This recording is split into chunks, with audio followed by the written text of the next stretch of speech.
Stories.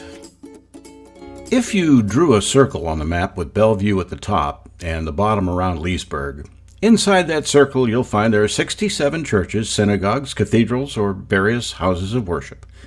And ironically, or coincidentally, just about the same number of golf courses. The bigger point is, if you live in the middle of that circle and you're looking for a church, you've got a lot to pick from. Charlie and Edna Brewer of the village of Citronella were on that quest. They'd begun to visit churches, and they were excited to see where God had set aside a pew just for them. So they determined that every Sunday they would visit a different church and see how it felt. And that might explain why Charlie and Edna ended up one Sunday morning sitting in a row of mismatched chairs in a large room where they hoped they would find a congregation of like-minded Christians. The inviting sign on the roadside.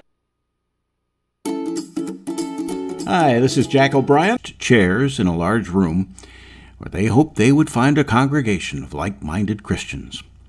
The inviting sign on the roadside read, "Almost Perfect," and when Edna saw it, she thought how beautiful. It's a tribute to God's creation of man and woman, made in His image, but stained with original sin. And the moment she saw those words, she said, "Charlie, turn here and head back to that parking lot." It was a beautiful sentiment that she imagined must draw a large following. There were hundreds of empty chairs, and no one but Edna and Charlie. It was 10 a.m. Maybe they were early. Didn't occur to her that she and her husband were sitting in the middle of a consignment furniture store on the only day of the week it's supposed to be closed. So just then, a man with a mop and one of those galvanized 5-gallon buckets on wheels came strolling around the corner. He walked over to the two of them, so they stood to greet him, as Christian brothers and sisters do. "Hey, folks, I'm sorry we're closed. I was just cleaning up and I left the door unlocked." "Well, that's okay," Charlie says. "We figured we were early." He extended his hand. "My name's Charlie. This is my wife, Edna." "Well, nice to meet you," says the janitor. "My name's Sheldon Waller." Edna says, "Well, tell me, Mr. Waller, what time does the service start?" Well, Sheldon thinks she means, when can somebody come show me some furniture? So he says, "Well, we're open tomorrow. We had a real bad leak in this roof when the storm hit on Wednesday, so I had to come in and do a little extra cleanup. So we'd be ready next week. But I'll tell you what, if you leave me your number, I'll get one of our greeters to call you this week and invite you to come back when we're ready." "How thoughtful," she said as she lifted her eyebrows. Anyway, on the way out, Edna noticed a price tag on a whitewashed brake front labeled Mission, $425. That seemed odd until it dawned on her that selling used furniture donated by parishioners was a terrific way to generate the wherewithal to do good things. This church was turning trash to treasure, and in her head, the Christian metaphors began to fall like leaves in a hurricane. Now, there may not have been an actual church service that morning, but as Edna left Almost Perfect, she felt the same excitement she'd experienced when she stood for the benediction after a 1-hour barn burner at the Church of the Holy Apostolic Journey over in Astatoula. About a minute later, something happened that pretty much assured Charlie and Edna will not be back any Sunday in the near future. As Charlie backed up and turned to leave, Edna noticed for the first time that below the words "Almost Perfect," the sign read, "Home Decor."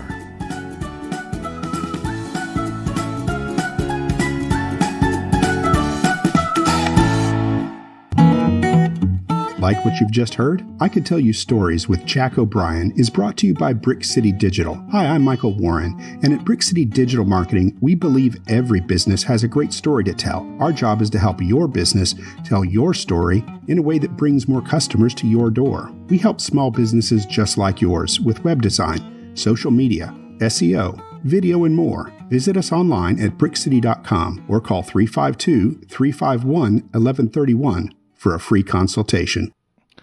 Jack O'Brien's I Could Tell You Stories. You can hear him here on Mondays, sometimes other days throughout the week, and sometimes on Fridays. So Jack O'Brien, really good storyteller. And, I almost wanted to go try to find that furniture store to see if it looked like a church. So really enjoy Jack O'Brien's I Could Tell You Stories. Speaking of somebody who could tell stories, legendary blues musician Willie Green passed away on Monday. If you never saw Willie, that's a you problem, not a me problem. You could find Willie a lot of times at the Yearling restaurant with his harmonica in hand, playing the blues. I remember the first time I saw Willie Green was Rondo had put on a blues festival about 9 years ago. Willie was one of the people that was at the Blues Festival. I got lucky enough to sit one night at the Yearling, at the bar at the Yearling, and sit with Willie Green for the better part of about 3 hours talking the blues. And if you're not a fan of the blues, then you're not a fan of Elvis Presley. If you're not a fan of the blues, you're not a fan of the Beatles. If you're not a fan of the blues, you don't like Led Zeppelin, the Rolling Stones, the Who, the Doors. Yeah, all those legendary groups all got their inspiration from the blues. Rolling Stones are named after from the Muddy Waters song. When the Levee Breaks, quite possibly it is my favorite song, and in my opinion, the best song Led Zeppelin ever did, an old blues song.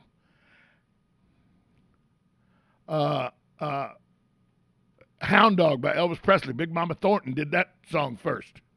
So the blues are very, very big part of rock and roll. And Willie Green was a legend in the blues world. After I talked to him that night at the Yearling about probably right about the time Rondo had his blues festival, I saw him again. He was getting out of a car over in Hawthorne on Cowpen Lake because he was going to Bo Diddley's house. Yeah, that Bo Diddley, who passed away 5-6 years ago. But Willie Green was a man who was son of sharecroppers from Alabama, very little education. He always joked that the first day of school, he walked in the front of the school, walked out the back of school, and never looked back. But the man could play the mouth harp like nobody's business. And just to be able to sit with a legend of the blues, and that's what Willie Green was. He was a legendary blues man. I talked to him about my favorite blues musician, who he knew personally. He had met him as a young man, and that's Blind Willie McTell. Blind Willie McTell wrote the song Statesboro Blues that the Allman Brothers made very, very famous. And so, just to sit and talk to Willie and talk about the struggles of a black blues musician in the South in the 30s and the 40s and the 50s. It wasn't the best paying jobs. And, and he had drug abuse issues, and he had alcohol abuse issues, and, the struggles of life.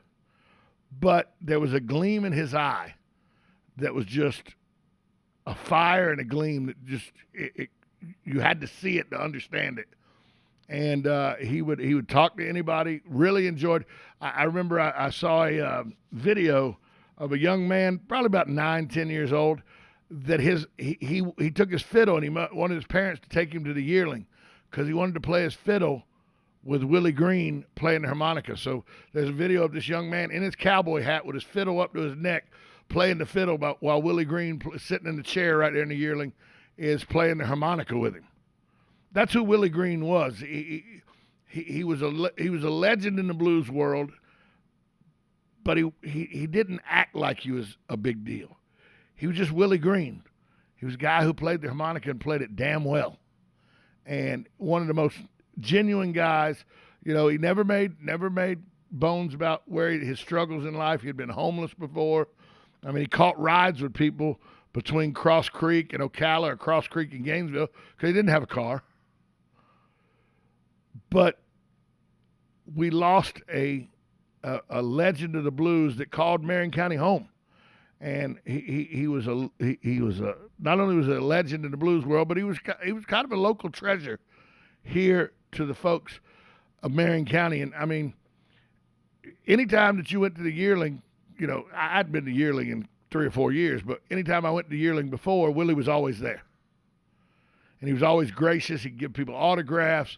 He made a couple albums himself. So just a great man and a great loss for our community. R.I.P. Willie Green, 85 years young, no longer with us. So just one of those guys that he was a stalwart. He was a great individual, and we're going to be less of a community with his. We're going to be less of a community with his passing. We'll take a break. We come back. I want to talk to you about bankruptcy right here that affects a business or a institution right here in our area. And dare I say, maybe the move to the airport was well timed. We'll talk about that next. 1370 AM, 96.3 FM, WOCA, The Source. Hey, how about doing something really different for Dad this Father's Day? Take him on down to Bob Wines. That's Bob Wines Camellia Gardens, Nursery Center, and Landscaping. Now, just for Dad, pick out a citrus tree or a shade tree. This week, Bob Wines has plenty of citrus, orange, grapefruit, tangerine, tangelo, lemon, lime, many more. These are beautiful trees regularly priced at $70, but they're just $59.99 this week. In shade trees,